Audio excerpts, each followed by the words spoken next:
ನಮಸ್ಕಾರ ಎಲ್ರಿಗೂ. ಊರ್ವನ್ ಕಿಚನ್ಗೆ ನಿಮ್ಮೆಲ್ಲರಿಗೂ ಹೃತ್ಪೂರ್ವಕ ಸ್ವಾಗತ. ಇವತ್ತು ನಮ್ಮ ಅಡುಗೆ ಮನೆಯಲ್ಲಿ ಮಾಡ್ತಿರೋದು ತುಂಬ ರುಚಿಯಾದ ಬಾಯಲ್ಲಿ ನೀರುರಿಸುವ ಬದನೆಕಾಯಿ ಎಣ್ಣೆಗಾಯಿ. ವಿಡಿಯೋವನ್ನು ಕೊನೆಯವರೆಗೆ ಸ್ಕಿಪ್ ಮಾಡದೆ ನೋಡಿ. ಬನ್ನಿ, ಹಾಗಿದ್ರೆ ಬದನೆಕಾಯಿ ಎಣ್ಣೆಗಾಯಿಯನ್ನು ಹೇಗೆ ಮಾಡೋದಂತ ಹೇಳ್ಕೊಡ್ತೀನಿ. ಮೊದಲಿಗೆ ನಾನೊಂದು ಪಾತ್ರೆಯಲ್ಲಿ ನೀರು ತಗೊಂಡಿದ್ದೀನಿ. ಅದಕ್ಕೆ ಉಪ್ಪು ಹಾಕ್ಕೊಂಡೆ ಒಂದು ಅರ್ಧ ಟೇಬಲ್ ಸ್ಪೂನ್. ಇವಾಗ ನೋಡಿ, ನಾನಿಲ್ಲಿ ಒಂದು 250 ಗ್ರಾಮ್ ಬದನೆಕಾಯಿನ ತೊಗೊಂಡಿದ್ದೀನಿ. ಅದರಲ್ಲಿ ಒಂದು 4 ಭಾಗ ಮಾಡಿ ಈ ಥರ ನೀರಲ್ಲಿ ಹಾಕಬೇಕು. ಇದರಿಂದ ಬದನೆಕಾಯಿ ಕಪ್ಪಾಗೋದಿಲ್ಲ ಮತ್ತು ಫ್ರೆಶ್ ಆಗಿರುತ್ತೆ. ಕಟ್ ಮಾಡಿದ ತಕ್ಷಣ ಹಾಕಬೇಕು. ಇವಾಗ ನಾನು ಒಂದು ಬಾಣಲೆಯಲ್ಲಿ ಕಡಲೆ ಬೀಜನ ತೊಗೊಂಡಿದ್ದೀನಿ. ಇದೇ ಕಡಲೆ ಬೀಜ ಬದನೆಕಾಯಿ ಎಣ್ಣೆಗಾಯಿಗೆ ಮುಖ್ಯವಾದ ರುಚಿ ಕೊಡುತ್ತೆ. ಇದು ಕೆಂಪಗಾಗುವವರೆಗೆ ಹುರಿಬೇಕು. ಹಸಿ ಬಿಸಿಯಾಗಿ ಹುರಿಬಾರ್ದು, ಆವಾಗಲೇ ಅದು ರುಚಿ ಕೊಡೋದಿಲ್ಲ. ನೋಡಿ, ಇವಾಗ ಚೆನ್ನಾಗಿ ಫ್ರೈ ಆಗ್ತಾ ಇದೆ. ನಾನಿಲ್ಲಿ ಎಣ್ಣೆ ಹಾಕೊಂಡಿಲ್ಲ, ಡೈರೆಕ್ಟಾಗಿ ಕಡಲೆ ಬೀಜನ ಹಾಕಿ ಹುರಿತಾ ಇದ್ದೀನಿ. ಚೆನ್ನಾಗಿ ಹುರ್ಕೋಬೇಕು. ಇವಾಗ ಅದು ತಣ್ಣಗಾಗೋವರೆಗೆ ಬಿಡಿ. ಇವಾಗ ನಾನು ಮತ್ತೆ ಒಂದು ಬಾಣಲೆಯಲ್ಲಿ ಎಣ್ಣೆ ಹಾಕ್ಕೊಂಡಿಲ್ಲ, ಬದನೆಕಾಯಿನ ಹಾಗೆ ಹಾಕ್ತಾ ಇದ್ದೀನಿ. ಹೀಗೆ ಹಾಕಿ ಹುರ್ಕೊಳ್ಳೋದ್ರಿಂದ ಏನಾಗುತ್ತೆ, ಆ ಬದನೆಕಾಯಿಲಿರುವ ನೀರಿನ ಅಂಶ, ತೇವಾಂಶ ಅನ್ನೋದು ಸಂಪೂರ್ಣವಾಗಿ ಹೋಗುತ್ತೆ. ಬದನೆಕಾಯಲ್ಲಿ ನೀರಿನ ಅಂಶ ಇದ್ದರೆ ಮಸಾಲೆ ಚೆನ್ನಾಗಿ ಹಿಡಿಯೋದಿಲ್ಲ. ಹಾಗಾಗಿ ಮೊದಲು ನೀರಿನ ಅಂಶ ಕಡಿಮೆ ಆಗಬೇಕು. ನೀರಿನ ಅಂಶ ಕಡಿಮೆ ಆದಮೇಲೆ ನಾವು ಒಂದು ಸ್ವಲ್ಪ ಎಣ್ಣೆ ಹಾಕಿ ಮತ್ತೆ ಹುರ್ಕೋಬೇಕು. ಜಾಸ್ತಿ ಎಣ್ಣೆ ಹಾಕೋಬೇಡಿ, ಸ್ವಲ್ಪ ಹಾಕ್ಕೊಳ್ಳಿ. ನೋಡಿ, ಥರ ಕಪ್ಪಾಗಬೇಕು ಅದು ಬದನೆಕಾಯಿ ಮೇಲೆ. ಚೆನ್ನಾಗಿ ಹುರ್ಕೊಳ್ಳಿ.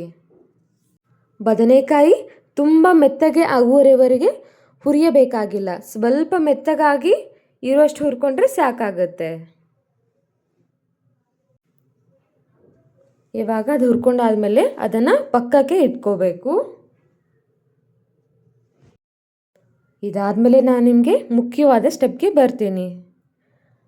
ಅದು ಇನ್ನೂ ಸ್ವಲ್ಪ ಕಪ್ಪಗಾಗಲಿ. ಇವಾಗ ಇದು ಆಲ್ಮೋಸ್ಟ್ ಆಗಿದೆ. ಇದನ್ನು ಪಕ್ಕಕ್ಕೆ ಇಟ್ಕೊಳ್ಳಿ. ಇವಾಗ ನಾನು ಮಿಕ್ಸರ್ ಜಾರ್ಗೆ ಕಡಲೆ ಬೀಜನ ತಣ್ಣಗಾದ್ಮೇಲೆ ಅದರ ಸಿಪ್ಪೆ ಬಿಡಿಸ್ಕೊಂಡಿದ್ದೀನಿ. ಹಾಗೆ ಅದರ ಜೊತೆ ಒಂದು ಅರ್ಧ ಟೇಬಲ್ ಸ್ಪೂನ್ ಜೀರಿಗೆನ ಹಾಕ್ಕೊಂಡು ತರಿಯಾಗಿ ರುಬ್ಕೊಳ್ಳಿ. ನುಣ್ಣಗೆ ಬೇಡ, ತರಿಯಾಗಿ ಇರಲಿ. ನೋಡಿ, ಇವಾಗ ತರಿಯಾಗಿ ನಾನು ರುಬ್ಕೊಂಡಿದ್ದೀನಿ. ಈಗ ನಾನು ಒಂದು ಪಾತ್ರೆಗೆ ನೆನೆಸಿಟ್ಟುಕೊಂಡಿರುವಂಥ ಹುಣಸೆ ಹಣ್ಣಿನ ರಸವನ್ನು ಹಾಕೋತಾ ಇದ್ದೀನಿ. ನೋಡ್ಕೊಂಡು ಹಾಕ್ಕೊಳ್ಳಿ. ಇವಾಗ ನಾನು ರುಬ್ಕೊಂಡಿರುವಂಥ ಕಡಲೆ ಬೀಜ ಮತ್ತು ಜೀರಿಗೆ ಪುಡಿಯನ್ನು ಕೂಡ ಹಾಕ್ಕೊಂಡೆ. ಅದಕ್ಕೆ ನಾನು ಅರ್ಧ ಟೇಬಲ್ ಸ್ಪೂನ್ ಅರಿಶಿಣದ ಪುಡಿ, ಹಾಗೆ ರುಚಿಗೆ ತಕ್ಕಷ್ಟು ಉಪ್ಪು, ಹಾಗೆ 1 ಟೇಬಲ್ ಸ್ಪೂನ್ ಅಚ್ಚ ಖಾರದ ಪುಡಿ, ಹಾಗೆ ಒಂದು ಅರ್ಧ ಟೇಬಲ್ ಸ್ಪೂನ್ ಬೆಲ್ಲ ಮತ್ತು ಸ್ವಲ್ಪ ಕೊತ್ತಂಬರಿ ಅನ್ನು ಹಾಕ್ಕೊಂಡಿದ್ದೀನಿ. ಹಾಗೆ ಹಸಿ ಉಳ್ಳಾಗಡ್ಡಿಯನ್ನು, ಅರ್ಧ ಈರುಳ್ಳಿಯನ್ನು ತೆಗೆದುಕೊಂಡು ಮಿಕ್ಸ್ ಮಾಡ್ಕೊತಾ ಇದ್ದೀನಿ. ಜಾಸ್ತಿ ಹುಣಸೆ ಹಣ್ಣಿನ ರಸ ಹಾಕಬೇಡಿ. ಫಸ್ಟಿಗೆ ಸ್ವಲ್ಪ ಹಾಕ್ಕೊಂಡು ಮಿಕ್ಸ್ ಮಾಡ್ಕೊಳ್ಳಿ. ಕನ್ಸಿಸ್ಟೆನ್ಸಿ ನೋಡ್ಕೊಳ್ಳಿ, ಇಲ್ಲಾಂದರೆ ನೀರಾಗಿಬಿಡುತ್ತೆ ನೀವು ಬದನೆಕಾಯಿಗೆ ತುಂಬುವಾಗ. ಸೊ ಫಸ್ಟು ಸ್ವಲ್ಪ ಹಾಕ್ಕೊಳ್ಳಿ. ನೋಡಿ, ಈ ಥರ ನೀವು ಕನ್ಸಿಸ್ಟೆನ್ಸಿ ಇರಬೇಕು. ಒಂದು ವೇಳೆ ನಿಮಗೆ ಹುಣಸೆ ಹಣ್ಣಿನ ರಸ ಜಾಸ್ತಿ ಆಗಿ ನೀರಾದಾಗ ಮತ್ತೆ ಕಡಲೆ ಬೀಜನ ಹುರ್ಕೊಂಡು ಆ ಪುಡಿಯನ್ನು ಹಾಕ್ಕೊಳ್ಳಿ. ಆವಾಗ ಅದು ಕರೆಕ್ಟಾಗಿ ಆಗುತ್ತೆ. ಬಟ್ ಹಾಕ್ಕೊಳ್ಳುವಾಗ ನೋಡ್ಕೊಂಡು ಹಾಕ್ಕೊಳ್ಳಿ. ಇವಾಗ ನಾನು ಹುರಿದಿಟ್ಕೊಂಡಿದ್ದೆ ಅಲ್ಲ ಬದನೆಕಾಯಿಗೆ, ಈ ಸ್ಟಫಿಂಗ್ನ ನಾನು ಅದಕ್ಕೆ ತುಂಬ್ಕೋತಾ ಇದ್ದೀನಿ. ಇಲ್ಲಿ ಮಸಾಲೆಯನ್ನು ತುಂಬುವಾಗ ಜಾಸ್ತಿ ಒತ್ತಿ ತುಂಬಬೇಡಿ, ಇಲ್ಲಾಂದರೆ ಅದು ಒಡೆದು ಹೋಗಿಬಿಡುತ್ತೆ. ನಿಧಾನವಾಗಿ ಅದು ಬದನೆಕಾಯಿ ಒಡೆಯದಂತೆ ತುಂಬ್ಕೊಳ್ಳಿ. ಹೀಗೆ ಒಂದೊಂದೇ ಬದನೆಕಾಯಿಗೆ ಮಸಾಲೆನ ತುಂಬಿಕೊಂಡು ಇಟ್ಕೋಬೇಕು. ನೋಡಿ, ಈಗಲೇ ಬದನೆಕಾಯಿ ಎಷ್ಟು ಚೆನ್ನಾಗಿ ಕಾಣ್ತಿದೆ.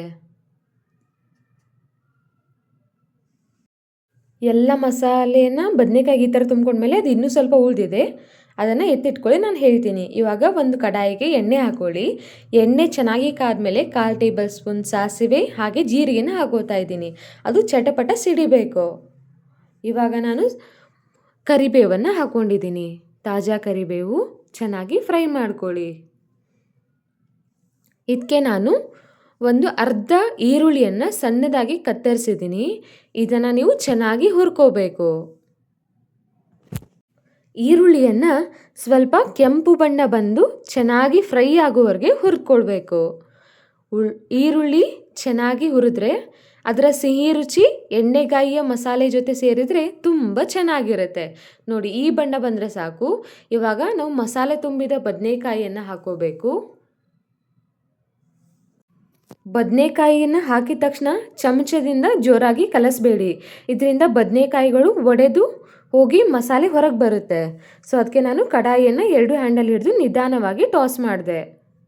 ಇವಾಗ ನಾನು ಅದು ಮಸಾಲೆ ಉಳಿದಿತ್ತಲ್ವ, ಅದಕ್ಕೆ ನಾನು ಸ್ವಲ್ಪ ನೀರು ಹಾಕಿ ಇದಕ್ಕೆ ಹಾಕೋತಾ ಇದ್ದೀನಿ. ಯಾಕಂದರೆ ಇನ್ನೂ ಅದು ಬದನೆಕಾಯಿ ಚೆನ್ನಾಗಿ ಬೇಯಬೇಕು. ಅದು ಬೆಂದಾದಮೇಲೆ ರುಚಿ ಚೆನ್ನಾಗಿರುತ್ತೆ. ನಿಮ್ಮ ಹತ್ರ ಈ ಥರ ಮಸಾಲೆ ಉಳಿದಿಲ್ಲ ಅಂದರೆ ನೀರು ಹಾಕ್ಕೊಂಡು ಚೆನ್ನಾಗಿ ಬೇಯಿಸ್ಕೊಳ್ಳಿ. ಸಣ್ಣ ಉರಿಯಲ್ಲೇ ಇಟ್ಟು ಒಂದು 5ರಿಂದ 10 ನಿಮಿಷದೇನು ಚೆನ್ನಾಗಿ ಬೇಯಿಸ್ಕೊಳ್ಳಿ.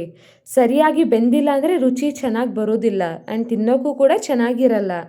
ಇವಾಗ ನಾನು ಲಾಸ್ಟಿಗೆ ಸ್ವಲ್ಪ ಕೊತ್ತಂಬರಿಯನ್ನು ಹಾಕ್ತಾಯಿದ್ದೀನಿ. ರುಚಿಯಾದ ಎಣ್ಣೆಗಾಯಿ ಬದನೆಕಾಯಿ ರೆಡಿಯಾಗಿದೆ. ಈ ವಿಡಿಯೋ ಇಷ್ಟವಾಗಿದ್ದರೆ ಲೈಕ್ ಮಾಡಿ, ಶೇರ್ ಮಾಡಿ, ಊರ್ವನ್ ಚಾನಲನ್ನು ಸಬ್ಸ್ಕ್ರೈಬ್ ಮಾಡ್ಕೊಳ್ಳಿ.